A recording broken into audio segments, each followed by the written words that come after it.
আজকে আমি সৈয়দ শামসুদ্দিন আহমদ, প্লাস্টিক এবং কসমেটিক সার্জারি কনসালটেন্ট।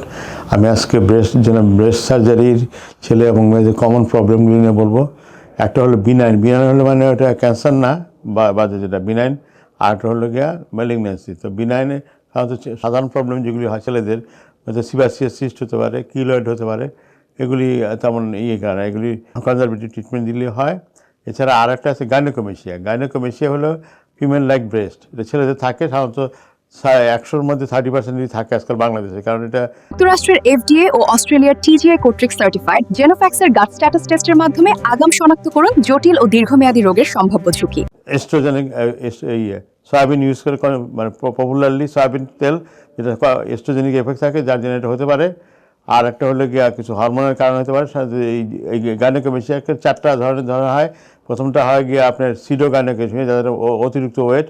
2 নম্বরটা হয় জুভেনাইল টাইপ। জুভেনাইলটা 14 থেকে 18 বছর সময় বয়স সন্ধিক্ষণে হয়। এটা হরমোনাল ইমব্যালেন্সের জন্য এস্ট্রোজেন আপার হ্যান্ড নেওয়ার জন্য এটা হয়। 90% কিছু চলে যায়, কিছু কিছু থেকে যায়, যেটা থেকে যায় সেটাকে অপারেশন করে করতে হয়। পরে আছে আরেকটা হচ্ছে গিয়ে ড্রাগ ইনডিউস, যেমন ডিজক্সিন, ট্যাগামেট, H2 ব্লকার, এগুলি খেলে পরে এই ব্রেস্ট এটা বড় হয়, এবং মারিজুয়ানা খেলেও বড় হয়। এছাড়া আর একটা হলো গিয়া সিস্টেমিক ডিজিজ, যেমন সিরোসিস লিভারে, কুশিং সিনড্রোম, এই সমস্ত কারণে ব্রেস্ট বড় হতে পারে। তো যেটা বড় হয় এটা ওই ড্রাগ ইনডিউস, যেটা হয় ড্রাগটা বন্ধ করে দিলে আর হয় না। কিন্তু যুক্তরাষ্ট্রের FDA ও অস্ট্রেলিয়ার TGA দ্বারা সার্টিফাইড জেনোফ্যাক্সের থ্যালাসেমিয়া টেস্টের মাধ্যমে আগাম জেনে নিন থ্যালাসেমিয়া ক্যারিয়ার দম্পতির গর্ভবতী মায়ের সন্তানের থ্যালাসেমিয়া আক্রান্তের আপডেট। এটা বড় হয়, এটা অপারেশন বা মেডিসিনে কোনো ছোটো হওয়ার সম্ভাবনা নাই। ওটা অপারেশন করে আমরা সাধারণত গ্ল্যান্ডটা বের করে ফেলি। গ্ল্যান্ডটা ফিমেল লাইক গ্ল্যান্ডের মতো হয়।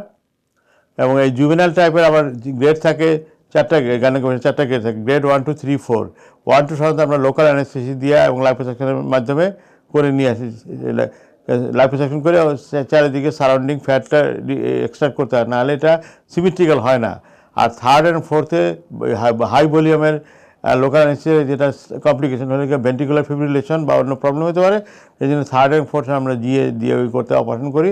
তাতে অপারেশন করার পরে 2 সপ্তাহের মধ্যে রুগী ভালো, 2 থেকে 3 সপ্তাহের মধ্যে ভালো হয়ে যায়। 1 মাস পরে আবার সে স্বাভাবিকভাবে আগের জবে ফিরে যেতে পারে। এটা গেল ছেলেদের gynaecomastia breast problem. Genofax Life Sciences. Leave healthy longer.